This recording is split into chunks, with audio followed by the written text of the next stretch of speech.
Hello Dhaka, শুনছেন সবসময় radio 88.2 FM চলছে হ্যালো ঢাকা। সাদিয়া আছি সাথে, and as you know today is Tuesday, আর মঙ্গলবার দিন মানে আমাকে জয়েন করেছেন আমাদের সবার favourite the pioneer of stand up comedy in Bangladesh, Naveed Mahbub. Naveed ভাই, গুড মর্নিং। গুড মর্নিং, শুভ সকাল সাদিয়া, সবাইকে শুভ সকাল ঢাকা শহরে, এবং একটু বিলেটেড।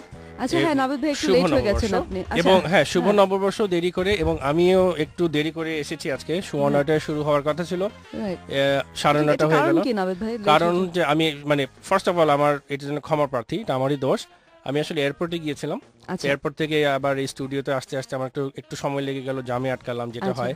কিন্তু আমার সবচেয়ে বেশি দেরি হলো বনানী রেল গেটে, এবং ওখানে অনেকক্ষণ ধরে দাঁড়িয়েছিলাম। আমি বুঝলাম না ট্রেন নাকি দেরি হয়, চলে না, কিন্তু আমি যখনই ওখান দিয়ে যাই সবসময় দেখি যে মগবাজার রেল গেট বলি, তারপরে যে কোনো রেল গেটে দেখি যে ইউর লিস্ট এক্সপেক্টিং ইট, তখন মানে ট্রেন আমার মনে হয় ট্রেন বসে থাকে যে কখন লোকজন আসবে তখন আমি যাব। তারপরে অর্ধেক আমার মনে হয় মগবাজার থেকে মাঝখানে মহাখালীর দিকে এসে একটু দাঁড়িয়ে থাকে, তারপর যখন ওখানে রাশ আওয়ার হয় আবার মহাখালী রেল গেট ক্রস করে। তো যাই হোক, ওই রেল গেটে আমি অনেকক্ষণ ধরে আটকেছিলাম, এবং ভাবলাম যে ব্যাপারটা কি, আজকে কেন রেল গেটে এত বেশি ভিড়, মানে এতক্ষণ ধরে দাঁড়াতে হলো। পরে চিন্তা করলাম যে হয়তো বা রেল গেট, রেলওয়ে গেট কিছুটা সম্পর্ক আছে সেজন্য। তো আমরা বললাম না কেন এটাকে, এই স্ক্যান্ডালটাকে রেলওয়ে গেট বলছি, রেল গেট বললেই পারি, কারণ আমরা রেল গেটের সাথে সবাই খুব বেশি পরিচিত। আসলে এটা শুরু হয়েছিল ওই যে নিক্সনের সময় ওয়াটার গেট। আচ্ছা হ্যাঁ, Watergate, hotel Watergate, bugging device লাগানো হয়েছিল সেখান থেকেই। যখনই এরকম কোনো স্ক্যান্ডাল হয়, মানে রাজনৈতিক স্ক্যান্ডাল হয়, ওটাকে গেট নাম দেয়। তো সেই ক্ষেত্রে আমার মনে হলো যে আমরা রেলওয়ে গেট না করে রেল গেট বললি হতো, তাহলে আমরা সবাই রিলেট করতে পারি। এবং সেই প্রসঙ্গে কিন্তু আরো কিছু আছে, যেমন আমাদের কিছুদিন আগে বিদেশ থেকে কিছু সোয়াইন ফ্লু ইনফেক্টেড ডিম চলে এসেছিল। হ্যাঁ, কারণ আমাদের বিদেশি ডিম না খেলে তো অনেকের পেট হজম হয় না, তো বার্ড ফ্লু যে সমস্যাটা দেখা গেল, exactly. So avian flu infected ডিম চলে আসছে। তো এই স্ক্যান্ডালটাকে বলা হয় ফার্ম গেট। আচ্ছা, তারপরে একটা টিভিতে একটা শো হয়েছিল, কে হতে চায় কোটিপতি, এটা ফ্লপ খেলো। এই স্ক্যান্ডালটা হলো আসাদ গেট। ওকে, তারপরে ঢাকা স্টক এক্সচেঞ্জের স্ক্যান্ডাল, এটা হলো ঢাকা গেট। তারপরে আমরা এখনো বকেয়া বিল পরিশোধ করছি না, আমরা অনেকে ওয়াসার বিল দিচ্ছি না, ডেসকোর বিল দিচ্ছি না, এটাকে বলা হয় বিল গেট। ওকে, তারপরে ওয়াসা ইজ বিং ওয়াসা পানি রিসাইকেল করে কিন্তু পিউরিফাই করতে ভুলে যায়, এই স্ক্যান্ডালটাকে কি বলা হয়, ওয়াটার গেট। ঠিক আছে, তারপরে কয়েকদিন আগে জাহাঙ্গীরনগর ইউনিভার্সিটিতে একটা ফ্যাকাল্টির উপরে চড়া করা হয়েছিল, এটা খুবই আনফরচুনেট একটা ঘটনা, এই স্ক্যান্ডালটাকে বলা হয় জাহাঙ্গীর গেট। তারপরে কলেজ ড্রপ আউট অনেক সময় বের হয়ে, যেমন ফেসবুকের আমাদের জাকারবার্গ, এরা আমরা সে বা ইভেন বিল গেটস, ওকে, কলেজ ড্রপ আউট কিন্তু তারা হয়ে গেছে বিলিয়নার্স, এটাকে বলা হয় কলগেট। এন্ড তারপরে entering the BGB, border guards of Bangladesh, তাদের হেডকোয়ার্টারে রাত্রে 12টার সময় কিছু টাকা পয়সা নিয়ে ঢুকে যাওয়া, এটাকে বলা হয় third gate.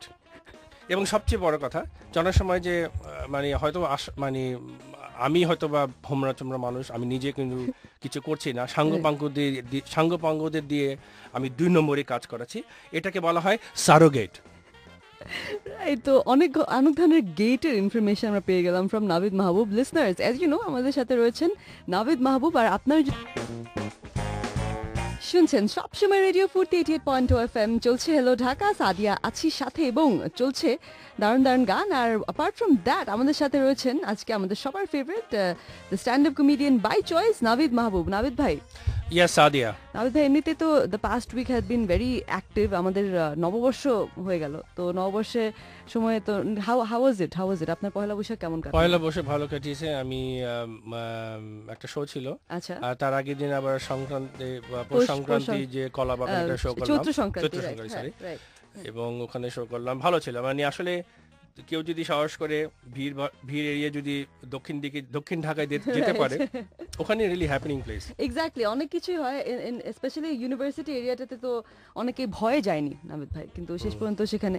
So what else was up Navid ভাই? মানে আমাদের তো কাল বৈশাখী তো ঝড় হয়ে গেল, জি না, আমাদের ট্রপিক্যাল স্টর্ম আলিয়া হলো, এখন tropical storm Thomas the train হলো কয়েকদিন আগে। তো এটা বলাতে ইনফ্যাক্ট এই পুরো রেলগেট ব্যাপারটা নিয়ে ইনফ্যাক্ট মমতা ব্যানার্জি কিন্তু বলেছিলেন যে কিভাবে এটা হ্যান্ডেল করতে হয় আমাকে বলেন, কারণ আমিও কিছুদিন আগে এটা হ্যান্ডেল করেছিলাম এরকম একটা সিচুয়েশন ওয়েস্ট বেঙ্গলে। স্পিকিং অফ মমতা ব্যানার্জি, যাদবপুর ইউনিভার্সিটির একটা টিচারকে গ্রেফতার করা হয় কেননা উনি মমতা ব্যানার্জির একটা ক্যারিকেচার রেখেছিল, অ্যারেস্ট করা হয় এবং তখন তাকে জিজ্ঞেস করা হয় যে আপনি এটা কেন করলেন। সে বলে দেখো মমতা দিদিকে উনি আমার হার্ট থ্রব, আমি মনে করি আমি যাদবপুর বিশ্ববিদ্যালয়ের লিওনার্দো ডা ভিঞ্চি এবং সে হলো আমার চোখে মোনালিসা। আমি তাকে ভালোবাসার ভিত্তিতে একটা পোর্ট্রেট আঁকতে গিয়েছিলাম, এখন পোর্ট্রেট যদি দেখতে ক্যারিকেচারের মতো হয় that is not my fault. আচ্ছা, তো এমনিতে সে একটা রিয়েল পোর্ট্রেটই, মানে ইটস নট মানে caricature, it was not intended. না, একদম সুন্দর করে এঁকেছে, একদম মমতা ব্যানার্জির মতনই হয়েছে, but you know I mean it's not really my fault or his fault. Recently আরেকটা নিউজে আপনি কিছুক্ষণ আগে বলছিলেন যে একটা খবর, এটা নিয়ে আমি খুব আহত হয়েছিলাম নাবিদ ভাই, কারণ Shahrukh Khan is one of my favourite actors and recently উনি ইয়েলে গিয়েছিলেন একটা তাদের কমেন্সমেন্টে স্পিচ দেওয়ার জন্য, তো এয়ারপোর্টে তাকে আটকানো হয়, right? You know about this and আমরা ইনফ্যাক্ট কথাই বলছিলাম এটা নিয়ে। So what are your thoughts regarding that? এটা র্যান্ডম চেকিং হয়, ওর নাম লাস্ট নেম খান, সেই হিসাবে সে তাকে 2 ঘন্টা ডিটেইন করা হয়। ইনফ্যাক্ট এটা নিয়ে একটা মুভি বানিয়েছিল, মাই নেম ইজ খান, ওখানে একই জিনিস হয়েছিল এবং ইনফ্যাক্ট এটা একটা নিউ ইয়র্কের জিএফকে এয়ারপোর্ট না যেখানে তারা খুব অভ্যস্ত, এটা ছিল হোয়াইট প্লেনস, একটা ছোটখাটো এয়ারপোর্ট। ওখানে ওদের মানে ওদেরকে বলে হিলবিলি, হ্যাঁ, মানে ওদের ডোম পাবলিক থাকে না, ওদের ডোম পাবলিক বুঝে নাই তো আটকে ফেলছে ওরা। শাহরুখ খানকে চিনে না, হয়তো এয়ারপোর্টে ইমিগ্রেশন অফিসার জিজ্ঞেস করলো হু আর ইউ, সে বলছে I am king Khan, year right and I am uncle Sam, book him Dano. So তাকে করে ফেলো, 2 ঘন্টা আটকালো, কিন্তু তারপরে তাকে ছেড়ে দেওয়া হলো। শাহরুখ খান এটা নিয়ে জোকও করেছে, বলে যে আমি যখন একটু অ্যারোগেন্ট হয়ে যাই I always come to US airport, তখন আমার হিউমিলিটি আবার বেড়ে যায়। কিন্তু ইন্ডিয়া খুব রেগে গেছে এটাতে, এবং তারা বলছে যে ইনফ্যাক্ট ওদের এক্সটার্নাল অ্যাফেয়ার্স মিনিস্টার উনি বলেছেন যে আমেরিকা খুব মেকানাইজড হয়ে গেছে, ওরা খালি এরকম করে ডিটেইন করে আবার খালি মেকানাইজড ভাবে ওরা অ্যাপোলজাইজ করে, এইভাবে চলবে না। And I think he is correct. এরপরে যখন ইউএস কাস্টমস বা ইমিগ্রেশন অফিসিয়ালরা কাউকে ধরে আবার ছেড়ে দেয়, মেকানিক্যালি অ্যাপোলজাইজ করতে পারবে না। তারা যখন অ্যাপোলজাইজ করবে তখন তারা তাদের ইউনিফর্ম পরবে, কিন্তু ট্রাউজারের জ্যাকেটে ছোট ছোট শর্টস পরবে, হ্যাঁ, এবং মহিলারা যারা আছে তারা ছোট ছোট হট প্যান্টস পরবে, এবং তখন তারা ওই পেলভিক মুভমেন্ট অর্থাৎ কোমর দুলি দুলি নাচবে এবং বলবে it's the time to disco, এইভাবে ওদেরকে অ্যাপোলজাইজ করতে হবে। So it will not be too mechanical. কিন্তু তারপরেও এক্সটার্নাল অ্যাফেয়ার্স মিনিস্টার বলছে এটা সম্ভব না, আমরা এটা মানি না, এটা তোলপাড় হয়েছে, এবং আমরা এই আমরা চাই যে তারা নন মেকানাইজড ভাবে দৃষ্টান্তমূলক ভাবে অ্যাপোলজাইজ করবে, এবং এই দৃষ্টান্তটা যেন মানুষের চোখে পার্মানেন্টলি পড়ে সেজন্য তারা 5 দফা দাবি করেছে। আচ্ছা, 5 দফা দাবি। প্রথমবার নিউ ইয়র্কের নাম বদলিয়ে নয়া ইয়র্কিস্তান করতে হবে। তারপরে 2 নম্বর হলো যে নিউ ইয়র্কে যত ইয়েলো ক্যাব আছে সব মারুতি 800 হতে হবে। 3 নম্বর হলো যে নিউ ইয়র্কের জেএফকে এয়ারপোর্ট আছে ওটার নাম বদলিয়ে এসআরকে এয়ারপোর্ট করতে হবে। 4 নম্বর হলো যে শশাঙ্ক রিডেমশন মুভিটা আবার নতুন করে বানাতে হবে, এবং সেখানকার মনোলগ এবং মেইন ক্যারেক্টার মর্গান ফ্রিম্যানের বদলে অমিতাভ বচ্চন হতে হবে।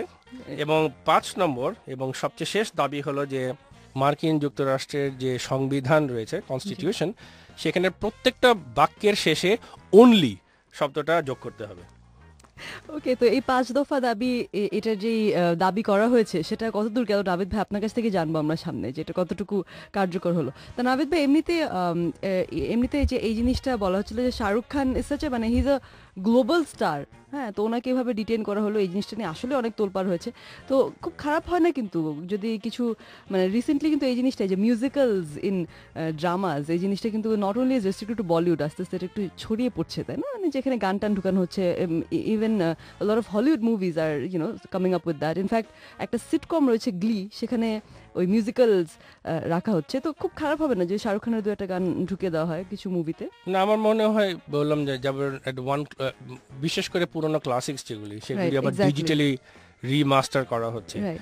এবং কথার কথা আমরা যদি বলি যে one flew over the cuckoo's nest Jack নিকলসনের খুব Right, একটা right. ক্লাসিক মুভি, ওখানেও কিন্তু 3-4টা গান ঢুকিয়ে দেওয়া উচিত এবং হিন্দি গান হয়তো ঢুকিয়ে দেওয়া হবে Right. এবং থাকবে যে জ্যাক নিকলসন মাঝখানে নাচছে এবং তার ওই দুই সাইডে সব মেয়েরা নাচছে এবং আজকাল কিন্তু বলিউড মুভিতে দেখা যায় তো ওরাও কিন্তু এখন বিদেশ নিয়ে বেশ পাগল হয়ে গেছে, এবার দেখবে ব্লন্ড মেয়েদের ইউজ করে Right, সাইডে তারা না নাচে, the dancers, হ্যাঁ। background dancers যারা রয়েছে। এক্স্যাক্টলি, সো ওরাও কাইন্ড অফ আউটসোর্স করছিল ওই কাজটা, তো এখন ওই ওরা Reverse বলছে order এ হতে পারে এক্স্যাক্টলি, সেটা। তো এখন ওরা ওগুলি হয়তো আস্তে আস্তে ইন্ট্রোডিউস করবে, বলা হতে যায় পারে। আর আমার একটা সাজেশন আছে একটা গানের ব্যাপারে, এবং সেই গানটা আমরা এখন শুনবো নাবিদ ভাই। ওকে। তো এই গানটা হচ্ছে শাহরুখ খান, আর আমার সাথে রয়েছেন আমাদের সবার favourite stand up comedian by choice Naveed Mahbub. Naveed ভাইয়ের সাথে কথা শুনে, নাবিদ ভাই almost at the end of this segment. তো নাবিদ ভাই, এমনিতে একটা জিনিস বলতে চাই যে গরম কিন্তু বেড়েই যাচ্ছে, তাই না? তো এই সময়টাতে লোডশেডিং, আমি অনেক লোডশেডিং এ সাফার করছি। So are you doing the same? মানে আপনার কি এরকম একই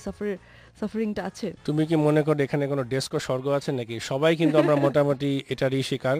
it's only a question of degree, কেউ বেশি কেউ খুব বেশি। ডেফিনেটলি। এবং আর I wish there was a way in which মানে আমরা এরকম uninterrupted পাওয়ার সাপ্লাই পেতে পারতাম, তাই না? ওয়েল এখনো পাই যাদের পয়সা আছে জেনারেটর কিনে বা আইপিএস কিনে, তবে পিডিবি এনার্জি রেগুলেটরি কমিশনকে একটা প্রপোজাল দিয়েছে যে কেউ যদি আনইন্টারাপ্টেড সাপ্লাই চায় তারা বেশি পয়সা দিয়ে Right. সার্ভিস নিতে পারবে। আচ্ছা, okay. তো তার মানে টিয়ার্ড সার্ভিস যাকে বলে, বেশি যদি পয়সা দেই তাহলে আমাকে আনইন্টারাপ্টেড সাপ্লাই দিবে, আমি যদি নর্মাল রেট দিই তাহলে লোডশেডিং এর শিকার হতে পারে। I think it's a great idea. Right. তাহলে কারণ জেনারেটরের পিছেও তো মানুষ পয়সা খরচ করে, সেক্ষেত্রে জেনারেটর পিছে না করে পিডিবি কে পয়সাটা দিবে এবং আনইন্টারাপ্টেড সাপ্লাই পাবে এবং আমাদের পলিউশনও কম হবে, কেননা জেনারেটর আসলে অনেক পলিউশনে কন্ট্রিবিউট করে।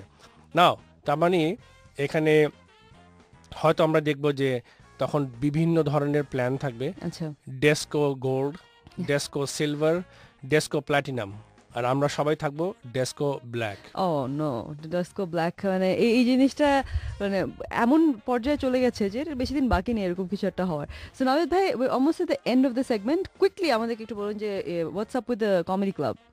ওয়েল, কমেডি ক্লাবটা আমাদের শুরু হয়ে যাওয়ার কথা ছিল নতুনটা, তো এখন একটু যা হয় যে লাস্ট মিনিটের গ্লিচেস থাকে একটু এদিক এদিক, তো এখন আমরা আশা করছি এই মাসের মধ্যে ইনশাল্লাহ আমরা শুরু করব। তো তার ততদিন পর্যন্ত আমরা বাড়িধারাতেই আছি।